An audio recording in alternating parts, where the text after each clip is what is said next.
오늘 이 예배의 자리에 오신 우리 모든 성도 여러분들 주님의 이름으로 축복하고 환영합니다. 오늘도 예배 속에 주시는 하나님의 은혜를 모두가 얻고 누릴 수 있었으면 좋겠고요. 오늘 여호와께 돌아가자라는 말씀의 제목으로 함께 주의 음성을 듣는 시간이 되었으면 좋겠습니다. 요즘 저는 기도할 때 우리 조국을 많이 생각하게 됩니다.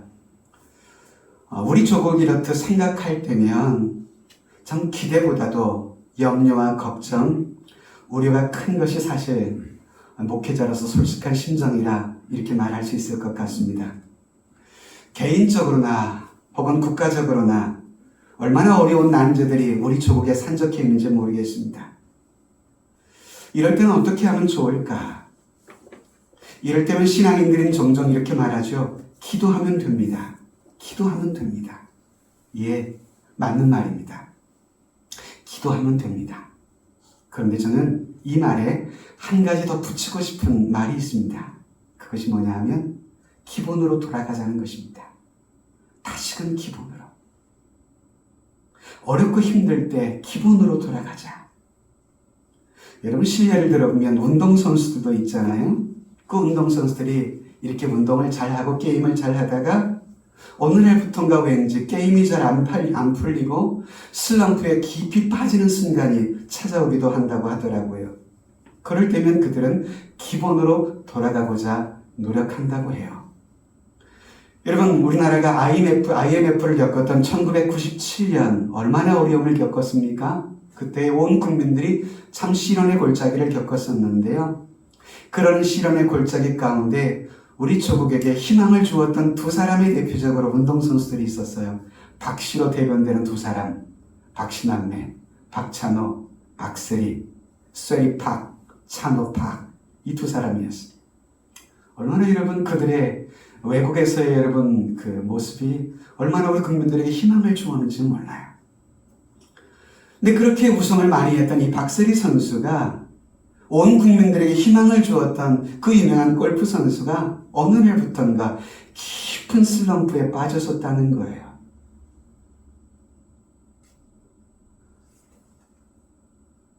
그런 그가 슬럼프를 극복하는 비결에 대해서 그는 이렇게 신문 언론에서 인터뷰를 했다고 하더라고요. 치면 다 안 되는 겁니다. 이전처럼 감각이 안 되는 거예요. 처음에 그가 티샷을 잡았을 때 그 기본으로 돌아가보죠. 정말 수개월을 이렇게 노력을 했다고 그래요. 처음에 골프에 처음 1등 했을 때 그 감각, 그때의 그 마음, 그때의 그 심리, 그때의 그 상태, 기본으로 돌아가고자 그렇게 수개월을 노력한 끝에 다시금 이전의 감각을 회복할 수 있었다라는 이야기를 제가 들은 적이 있었는데요. 여러분 이것은 비단 운동선수의 경우뿐만은 아닌 것 같습니다. 우리들의 삶의 모든 문제도 마찬가지가 아닐까요? 아무리 우리의 삶에 얽히고 설킨 문제라고 할지라도요. 다시금 우리의 삶의 기본으로 돌아가면 얼마든지 우리 또한 해결할 수가 있습니다. 그것은 신앙의 문제도 마찬가지가 아닐까 싶습니다. 믿음의 기본으로 다시금 돌아가서 시작을 해보는 것입니다. 신앙의 가장 기본 중의 기본은 뭘까요? 그것은 성경으로 돌아가는 것입니다. 그리고 그 성경의 주인공은 누구시죠? 바로 하나님 아버지이십니다. 그러므로 우리의 인생과 신앙생활의 정답은 하나님이십니다. 그분에게로 돌아가는 것입니다. 신앙의 기본기가 뭘까요? 기도와 말씀 외에는 이런 유가 나갈 수 없다라고 말씀하신 것처럼 기도하고 말씀을 읽고 하나님 앞에 온전하게 예배를 드리는 그 예배의 회복, 전 그것이 신앙생활의 중요한 회복의 단추라고 생각을 합니다.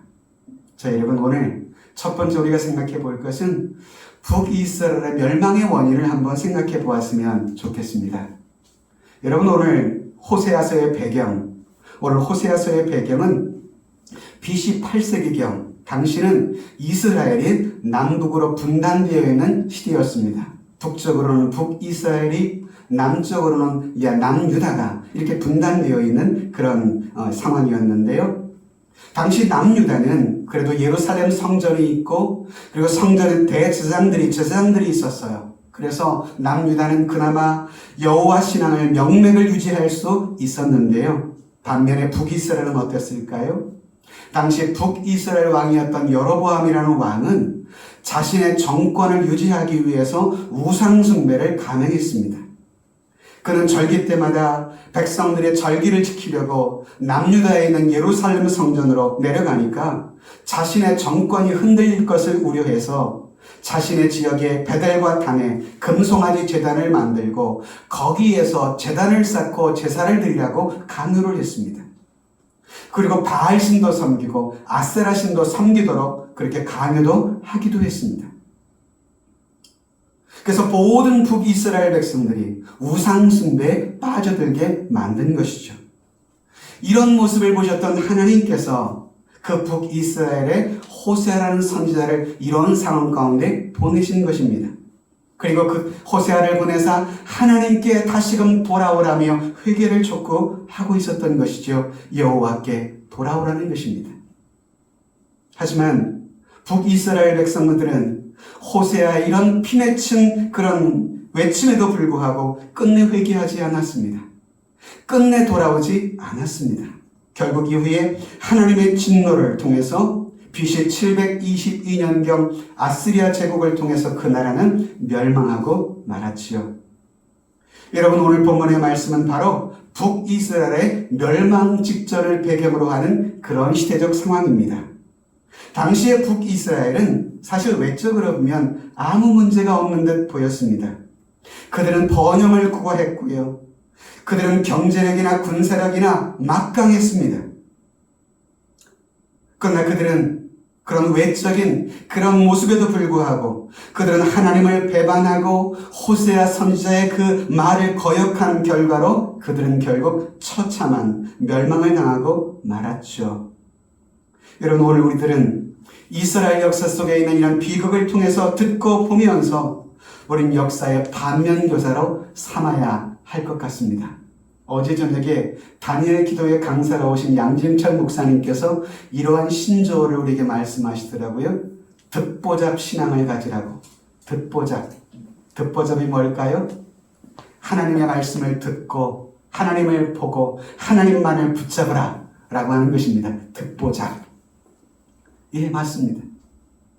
오늘 우리들은 이스라엘 역사의 이런 비극을 보면서 역사의 반면교사로 삼아야 할 것입니다.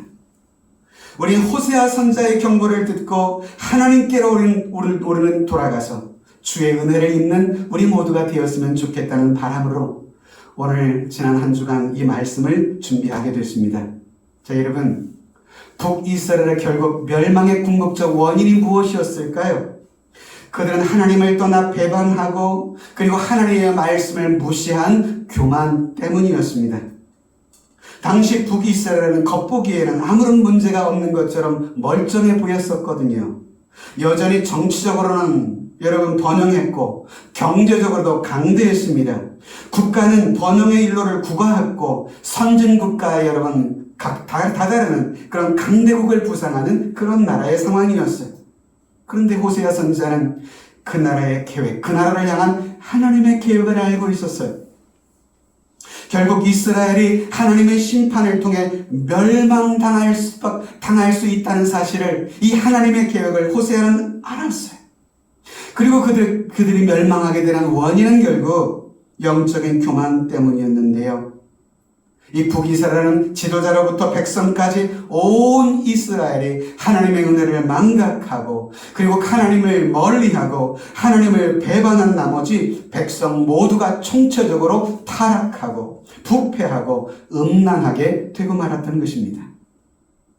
여러분, 하나님을 멀리하는 것, 말씀을 멀리하고 기도를 멀리하는 것, 그리고 하나님의 성전을 멀리하는 것, 이것이 영적인 타락의 증거입니다. 이러한 백성들의 영적인 타락은 결국 도덕적인 타락으로 이어지게 되고요. 그로 인해 결국 그들은 하나님의 심판을 받고 멸망으로 이어지게 되었던 것이죠. 여러분, 인간은 하나님의 피조물입니다. 하나님은 온 우주 만물의 창조자이시고 절대 주권자이십니다. 인간의 근본적인 죄가 뭘까요? 창조주 하나님을 거역하며 배반하고 교만하게 살아가는 것, 그것입니다. 그리고 그 교만의 결과는 무엇입니까? 하나님의 말씀을 거역하며 살아가게 됩니다. 그렇습니다, 여러분. 사람이 교만하게 되면요, 자기 마음을 따라 자신의 여러분 마음대로 온갖 죄를 저지르며 살아가게 됩니다. 물론 하나님은 오래 참고 그런 그들에 대해서 기다리십니다. 백성들이 회개하기를 참고 기다리십니다. 그러나 그럼에도 끝내 돌아서지 않으면 하나님은 그들을 징계하시거나 심판하시는 그런 하나님이시기도 하세요. 그래서 오늘 5절 말씀을 보시면, 5장 5절을 보시면 호세아 선지자는 북이스라엘이 짓고 있는 그들의 죄의 원인들을 이렇게 지적을 했습니다. 이스라엘의 교만이 그 얼굴에 드러났나니 그 죄악으로 말미암아 이스라엘과 에브라임이 넘어지고 유다도 그들과 함께 넘어지리라. 북이스라엘의 죄의 원인이 무엇이었어요? 그들의 얼굴에 드러나 있는 그들의 교만함 때문이었습니다. 여러분, 교만하게 되면 하나님의 말씀을 들으려 하지 않습니다. 그리고 하나님의 말씀을 전하는 선지자들과 주님의 종들이 전하는 말씀을 무시합니다. 또한 자신을 위해서 사랑 어린 권면이나 책망의 말도 듣지 않습니다. 결국 자신의 고집과 주장만 내세울 뿐입니다. 교만은 이처럼 무섭습니다. 그래서 성경은 교만을 뭐라고 말하죠? 교만은 패망의 선봉이고 넘어짐의 앞잡이라고까지 얘기하잖아요. 결국 그들은 교만함으로 인해서 그들은 멸망을 당하고, 그리고 심지어 남유다마저도 이후에 멸망당할 것임을 예언하고 있습니다. 여러분, 우리들은 하나님이 내리시는 그 심판이 얼마나 두렵고 무서운지를 바로 인식하셔야만 합니다. 그래서 5장 14절에 보시면 여러분, 호세아는 이렇게 하나님의 심판에 대해서 이야기하잖아요. 내가 에브라임에게는 사자 같고 유다 족속에게는 젊은 사자 같으니 바로 내가 움켜갈지라도 내가 탈취하여 갈지라도 건져낼 자가 없으리라. 하나님이 무엇과 같이 움켜갈 것이라고 말씀하세요? 사자처럼, 젊은 사자처럼 움켜갈 것. 움킨다는 것은 무슨 뜻일까요? 갈기갈기 찢는다는 그런 뜻이 내포되어 있습니다. 이처럼 하나님이 그 백성들을 갈기갈기 찢으셔야 한다 할지라도 거기에서 건져낼 자가 없을 것이다. 시편 50편 22절에 보면 아삽이라는 시인은 이렇게 찬송하기도 했어요. 하나님을 잊어버린 너희여, 이제의 일을 생각하라. 그렇지 아니하면 내가 너희를 찢으리니 건질 자 없으리라. 여러분, 얼마나 무서운 말일까요? 하나님이 심판을 시작하시면 그 하나님의 심판을 피할 자도 없고요, 그 심판에서 건져낼 자도 없다는 것이에요. 그러므로 우린 신앙생활을 하며 경계해야 할 것이 뭐냐 하면 교만에 빠지지 않도록 주의를 해야만 해요. 주의 말씀을 거역하며 살지 않도록 우리는 힘써야 할 것입니다. 자, 그렇다면 두 번째 생각할 것은 이스라엘이 어떻게 그러면 회복될 수가 있을까? 이스라엘 회복의 방법은 무엇일까요? 여러분, 우리가 앞서 보았듯이 하나님의 심판의 두려움과 무서움을 너무도 잘 알고 있었던 이 호세아 선지자는 피토하는 심정으로 이스라엘 백성들을 향하여 회개하고 돌아오라고 외치는 것입니다. 여러분, 호세아 선지자의 분명한 외침의 메시지의 핵심이 뭐예요? 1절 초반절에 보면 오직 하나님께 돌아오는 것만이 유일한 그들의 회복의 방법임을 말씀하고 있는 것입니다. 오라, 우리가 여호와께로 돌아가자. 우리가 여호와께로 돌아가자.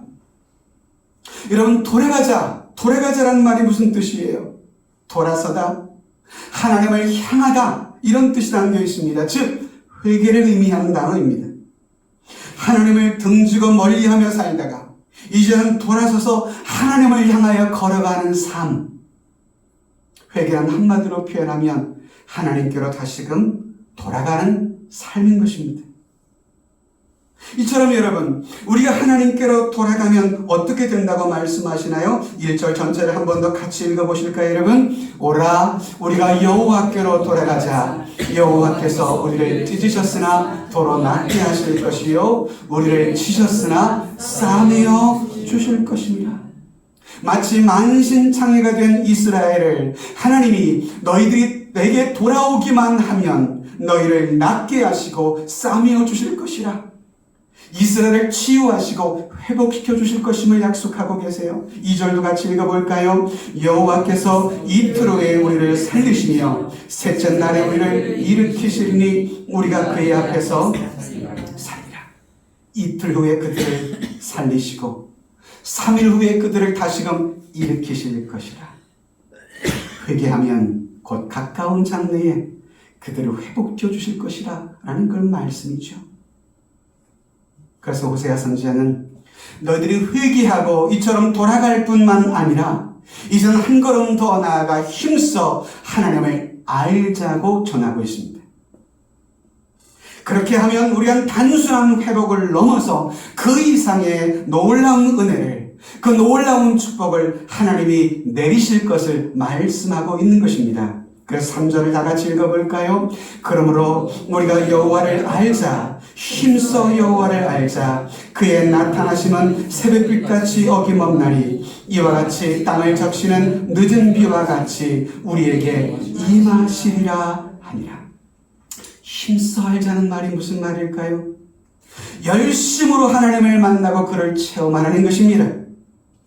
여기서 안다, 힘써 알다, 안다라는 이 동사는 단순 우리 지식적인 알을 의미하는 단어가 아닙니다. 히브리어 야다라고 하는 이 안다라고 하는 이 동사는 경험적인 암, 체험적인 알을 의미하고 있는 그런 동사이죠. 여러분, 온전한 회개라는 것은 뭘까요? 잠시 감정적으로 슬퍼하고 후회하는 데 그치는 것이 회개가 아닙니다. 그것을 회만 한다고 말합니다. 진정한 회개는 객까지 나가야 합니다. 회개라는 것은 이젠 하나님을 적극적으로 따르고 그분의 사랑과 은혜를 체험하는 것까지를 포함하는 것입니다. 그리하면 여러분 3절에 약속된 것처럼 힘써 여호와를 알자. 하나님께로 돌아와서 힘써 하나님을 경험하며 체험하며 알게 되면 하나님이 어떠한 은혜를 베풀어 주신다고요? 새벽빛같이 우리를 비추어 주신다는 거예요. 여러분, 새벽빛은 어디에서 비추는 빛이에요? 매일 아침마다 동력에서 떠오르는 빛이 여러분 새벽빛 아니에요? 이 새벽빛은 1년 360을 어김없이 우리에게 떠올라 비추어 주시는 빛이잖아요. 여러분, 이처럼 새벽빛같이 우리에게 임한다는 것은 하나님께서 당신의 신실한 사랑을 하나님께로 돌아와서 하나님을 힘써 알아가면 알아갈수록 이러한 축복을 내려주신다는 그런 말씀이에요. 끊임없이 매일마다. 또한 하나님은 비를 내려주시되 이른 비와 늦은 비를 우리에게 내려주신다 말씀하고 있습니다. 여러분, 이스라엘은 이른 비가 있고 늦은 비가 있다고 해요. 이른 비는 주로 파종기에 내리는 비를 이른 비라고 부르고 수확기에 내리는 비를 늦은 비라 이렇게 부르거든요. 그러니까 여러분, 이른 비와 늦은 비를 우리에게 임하도록 하시겠다는 말은 우리의 모든 농사나 우리가 하는 모든 일에 열매를 잘 맺어갈 수 있도록 때를 따라 하나님이 복을 주신다는 이 말씀입니다. 우리가 무슨 일을 하든지 때를 따라 형통하게 우리를 축복하신다는 그런 뜻이 담겨 있는 말씀입니다. 우리가 하나님께로 돌이켜 참으로 회개하고 하나님을 힘써 알면 알수록 하나님은 이러한 축복을 약속해 주시는 것입니다. 하나님께 돌아오는 것, 하나님을 힘써 알아가는 것, 이것이 우리의 삶에 얼마나 중요한지를 다시 한번 깨닫게 되는데요. 마지막 세 번째는 그래서 우리 개인이 살 길은 그럼 어디에 있을까? 우리 가정이 살 길, 우리 조국이 살 길은 과연 무엇일까? 한마디로 말하면 우리 모두가 여호와께로 돌아오는 것입니다. 성경에 보면 여러분, 하나님께로 돌아와서 구원을 체험한 사건, 구원의 축복을 체험한 일들이 너무도 많이 등장을 하지요. 개인이 회개함으로 축복을 받은 이야기, 가정이 하나님 앞에 돌아오고 민족이 하나님 앞에 돌아와서 다시금 구원을 얻은 사건들. 우리의 살 길은 오직 하나입니다. 하나님께로 돌아가는 것입니다. 우리 개인이 살 길, 우리 가정이 다시금 사는 길, 우리 조국이 다시 한번 사는 길, 오늘 호세아의 외침처럼 여호와께로 다시금 한번 돌아가는 것입니다. 자, 먼저 한 실례를 볼까요? 하나님께로 돌아와 복을 얻은 사건의 대표적인 사례로 우리 누가복음 15장에 있는 이른바 탕자의 비유, 돌탕이라고 불리는 비유, 돌아온 탕자, 돌탕. 한 아버지에게 두 아들이 있었습니다. 둘째가 아버지에게 자신의 유산을 미리 달라고 조릅니다. 아버지는 어쩔 수 없이 그의 유산을 내어주었고, 둘째 아들은 아버지로부터 받은 유산을 가지고 먼 나라로 가버리고 맙니다. 이후 아들은 허랑방탕한 삶으로 아버지로부터 받은 모든 유산을 다 날립니다. 그리고 먹고 살 길이 없어서 돼지 치는 일을 하게 되는데요. 마침 흉년이 들었습니다. 돼지가 먹는 쥐염 열매조차도 얻지 못하는 궁핍한 생활에 처하게 되지요. 그제야 아들은 과거 풍족했던 아버지의 집이 생각이 났습니다. 그래서 그는 생각합니다. 내가 이제라도 아버지께로 돌아가 아버지께 용서를 구하고 품꾼으로도 받아달라고 그렇게 아버지에게 요청해 보리라 생각을 하게 됩니다. 그리고 드디어 돌아가는데요. 집이 보입니다. 근데 집문 앞에 아버지가 서 있는 것입니다. 아버지는 매일 문 밖에서 집 나간 아들이 돌아오기만을 기다리고 계셨던 것이죠. 그렇게 뚜벅뚜벅 걸어온 먼 거리의 둘째 아들을 이 아버지가 봅니다. 그리고 한 걸음에 달려갑니다. 그리고 아들의 목을 끌어안습니다. 그의 입을 맞춥니다. 데려다 씻깁니다. 새 옷과 새 신발을 신깁니다. 새 가락지를 다시금 끼워줍니다. 그리고 돌아온 아들을 축하하며 송아지를 잡았고 잔치를 벌입니다. 그 아들의 과거의 신분을 완전히 아버지는 다시금 회복시킨 것이었죠. 풍성한 축복, 기쁨을 다시금 그 아들은 얻고 누리게 되었던 것입니다. 자, 그러면 여기서 둘째 아들이 여러분 유일하게 잘한 것은 과연 무엇일까요? 그 아들이 유일하게 잘한 것 하나 있다면 회개하고 아버지의 집으로 다시금 돌아온 바로 그거 하나입니다. 돌아온 그 아들을 아버지는 아무런 질문하지 않으시고 그저 품에 안으시고 맞이합니다. 그게 아버지의 사랑 아닐까요? 지금도요, 누구든지 어떤 죄에 빠져 있든지 주님 앞에 돌아가기만 하면 우리 하나님은 묻지도 더 이상 따지지도 그저 우리를 품에 안으시고 다시금 우리를 하나님의 자녀 삼아주시는 살아계신 하나님이신 줄로 믿습니다.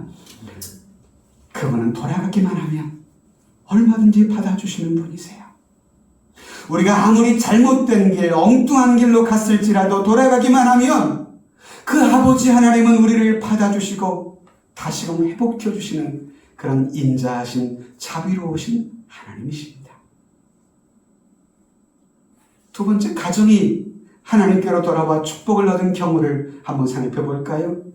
전 그 주인공이 대표적으로 룻기서에 나오는 시어머니 나오미와 그의 며느리 룻의 이야기라고 생각합니다. 여러분, 시어머니였던 나오미는 이스라엘의 베들레헴 사람이었습니다. 흉년이 들자 남편과 아들들과 함께 이방 땅 모압으로 이민을 가버립니다. 그런데 더 잘 살기 위해서 모압 땅으로 이민을 갔었는데 거기서 남편도 죽고 결혼한 두 아들도 다 죽어버렸습니다. 그러니 이제 집에 남아있는 건 덩그러니 과부 3명만 남게 되었습니다. 시어머니는 그제서야 깨닫고 다시 자신의 조국 이스라엘로 돌아가기로 결심합니다. 돌아가는 길에 첫째 며느리는 결국 자신의 친정으로 돌아가 버리고 둘째 며느리였던 룻만 함께 돌아왔습니다. 시어머니 나오미는 하나님이 그의 조상들에게 약속하신 땅을 떠났던 것을 회개하며 하나님께로 다시금 돌아온 것입니다. 또한 며느리 룻은 이방인 출신이었지만 시어머니와 함께 여호와 하나님의 신앙으로 돌이켰습니다. 어머니의 하나님이 나의 하나님이 되고 라는 믿음을 가지고 시어머니 나오미를 따라왔던 것이죠. 빈털터리 상태로 고국으로 돌아온 상황이었지만 돌아왔던 그들을 향해 하나님은 놀라운 은혜와 축복들을 예비해 두시고 계셨습니다. 이후 이방의 며느리였던 룻은 보아스라는 유력자와 결혼을 하게 되죠. 보아스를 통해서 자녀를 낳았고요. 이 보아스와 결혼한 이 자손을 통해서 누가 이후에 태어나든가요?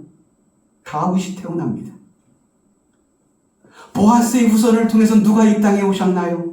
우리 주 예수님께서 그의 족보를 통해서 오셨습니다. 사랑하는 성도 여러분, 여러분들의 가정에 여러 문제가 있습니까? 무엇인지 우리의 삶 속에 하나님이 일하시면 해결하실 수 있습니다. 하나님께로 돌아와 그분의 은혜를 구하면 하나님께서는 얼마든지 당신의 백성들의 기도의 부르심을 들어주시는 그런 하나님이십니다. 세 번째는 여러분, 사회와 국가가 하나님 앞에 돌아와서 축복을 얻은 경우가 있습니다. 그 대표적으로 요나서에 나오는 아수르 제국의 이야기입니다. 니느웨 성 이야기입니다. 니느웨는 아수르의 수도였죠. 죄악의 도성으로 그 땅은 하나님의 심판이 가까워 있었습니다. 그런데 하나님은 그 니느웨 성을 심판하기 전에 요나라고 하는 선지자를 보내십니다. 그리고 그 백성들에게 하나님의 계획을 알리십니다. 그런데 하나님의 말씀을 외치라고 하는 하나님의 부르심 앞에 선지자 요나가 불순종합니다. 도망합니다. 그리고 배를 타고 갑니다. 하나님께서는 배를 타고 도망하는 요나를 추적해 오셔서 그 배에 풍랑이 일어나게 하시고, 풍랑이는 배에 스스로 빠져 결국 물고기 뱃속에 사흘을 갇히게 되죠. 요나는 결국 물고기 뱃속에서 하나님 말씀에 순종하지 못했음을 회개하고, 이후에 결국 물고기 뱃속에서 나와서 니느웨로 가서 말씀을 전하게 됩니다. 그 말씀의 핵심이 뭡니까? 40일 후면 이 성이 무너지리라. 40일 후면 이 땅은 하나님의 심판을 받을 것이라, 이 말씀을 전했습니다. 그런데 놀라운 일이 벌어집니다. 요나가 전했던 메시지, 40일 후면 너희들은 심판받고 이 성은 무너질 것이다, 이 말이었어요. 회개하라는 말도 하지 않았어요. 왜냐하면 요나는 회개하고 돌아오기를 사실 바라지 않았거든요. 이 못된 나라 멸망당했으면 좋겠다는 심리로 그저 말씀을 전했을 뿐이었어요. 근데 웬일입니까? 이 말을 들었던 니느웨 사람들은 놀랍게도 왕으로부터 평민까지 모든 백성들이 무릎을 꿇고 회개했던 것입니다. 그들의 이 회개의 모습을 보셨던 하나님은 그들을 향한 심판을 유보하셨습니다. 어린아이들을 피포하면서 60만의 백성들이 그 심판으로부터 구원을 얻게 되었던 것이죠. 하나님께로 회개하여 돌아오니 말입니다. 여러분, 오늘 우리나라에 얼마나 많은 문제가 산적해 있습니까? 우리 조국의 이 산적한 문제를 누가 과연 해결해 줄 수 있을까요? 미국이 해결할 수 있을까요? 일본이 우리의 문제를 해결할 수 있을까요? 여러분, 대한민국의 장래는 오직 하나님의 손에 달려있는 줄로 믿습니다. 여러분, 이 땅의 대통령과 위정자들은 역사의 주관자이신 하나님이 사용하시는 그저 도구에 불과한 사람들입니다. 그러므로 우리들은 이제라도 하나님께로 돌아와 하나님의 긍휼과 은혜를 간절히 기도해야만 합니다. 근본에 11월 1일부터 21일까지 이어지는 2023년 단위의 기도의 기간 동안에 매일마다 빼놓지 않고 기도하는 것은 우리 조국을 위해 기도하는 시간입니다. 사랑하는 성도 여러분, 우리 조국이 다시금 하나님께로 돌아와 주의 은혜와 주의 긍휼을 기도해야 할 것입니다. 나아가 우리 자신 또한 하나님을 떠나 있었던 교만과 죄악을 회개하고 다시금 하나님 앞에 돌아오기를 기도해야 합니다. 우리 한국교회는 어떨까요? 우리 한국교회 역시도 어려운 상황이지만 하나님 앞에 다시금 무릎 꿇고 회개하며 기도로 새로워지는 그런 우리 조국이 되어야 할 것입니다. 여러분, 우리 조국 대한민국, 우리 조선 땅이 어떤 나라였습니까? 세계 최대 팽빈국이었던 우리 조선 땅, 가난하고 헐벗었던 이 땅, 우리는 6.25라고 하는 동족상잔의 비극을 겪으면서 전국토는 완전히 초토화되었었습니다. 이런 가난과 시련 속에서도 우리 믿음의 선조들은 가난과 헐벗음 속에서도 불구하고 그들은 하나님 앞에 기도했습니다. 주님 앞에 돌아오기를 힘썼습니다. 1900년도 초에 있었던 원산 대부흥운동, 신의주 대부흥운동, 평양 대부흥운동, 이 모든 부흥운동의 공통점이 무엇인 줄 아세요? 회개운동이었어요. 회개운동. 그들의 회개의 핵심은 무엇이었을까요? 그 회개의 핵심은요, 다름이 아니라 우리 민족이 그동안 하나님을 떠나 살았던 그 죄악들을 낱낱이 회개하며 주님 앞으로 돌아오는 바로 그 회개운동이었습니다. 하나님은 당시 그런 우리 믿음의 선조들의 회개의 기도를 들으시고 우리 한국의 성도들을 축복하셨어요. 우리 목회자의 세계 속에 들려오는 이야기가 있어요. 1970년대, 80년대는 교회만 개척만 해도 부흥된다는 그러한 이야기가 있을 정도로 그런 가난과 시련 속에서 우리 조국은 하나님 앞에 나와서 기도하고 부르짖어 하나님 앞에 외쳐드렸어요. 그것이 오늘날 이러한 아름다운 한국교회를 이루는 축복의 터닝포인트가 되었습니다. 그런데 지금 밀레니엄 시대를 지나면서 우리 한국교회는 어떻습니까? 한국교회는 쇠락하고 있다는 진단을 받습니다. 기도의 열정은 교회마다 점점 식어져 가고 있습니다. 예전엔 금요 기도회를 하면 금요 철야 기도회를 했어요. 심야 기도회는 한참 이후에 생긴 겁니다. 철야와 심야의 차이를 아시나요? 철야는 말 그대로 금요일 밤새서 토요일 새벽 기도회까지 하는 기도입니다. 근데 그것도 이젠 조금 꾀가 나서 그저 심야 기도회로 금요일 저녁 한 2시간 기도하는 시간, 그 시간으로 이제 줄어들었어요. 뿐만 아닙니까? 주일학교는 점점 쇠퇴하고 있다는 이야기를 듣습니다.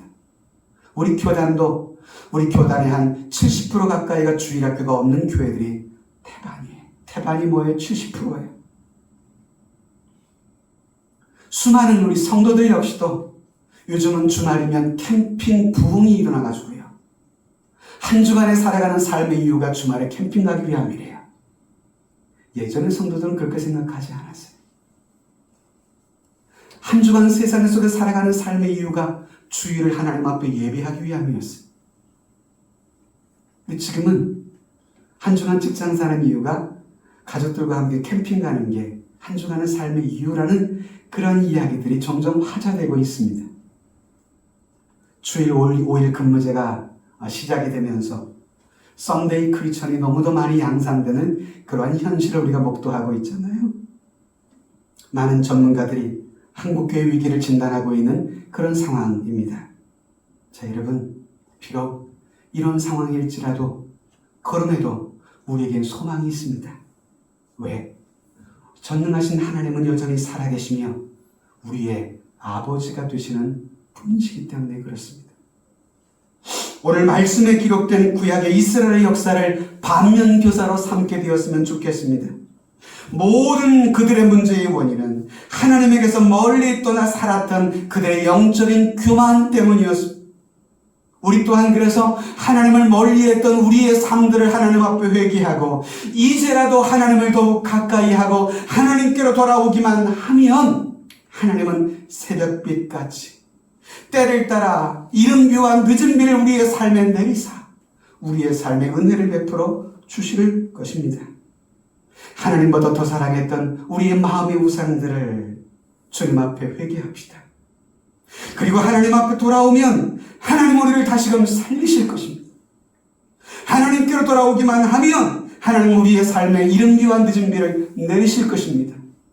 우리가 하나님께로 돌아오기만 하면 날마다 뜨는 새벽빛처럼 우리의 삶에 당신의 빛을 비추어 주실 것입니다. 기억합시다. 나 자신, 우리 가정, 우리 조국이 살 길, 전능하신 우리 아버지 하나님 앞으로 다시금 돌아가는 것. 바라기는 여러분, 오늘 들은 여호와께로 돌아가자. 이 말씀이 여러분들의 삶의 아름다운 축복의 터닝포인트가 되어지시기를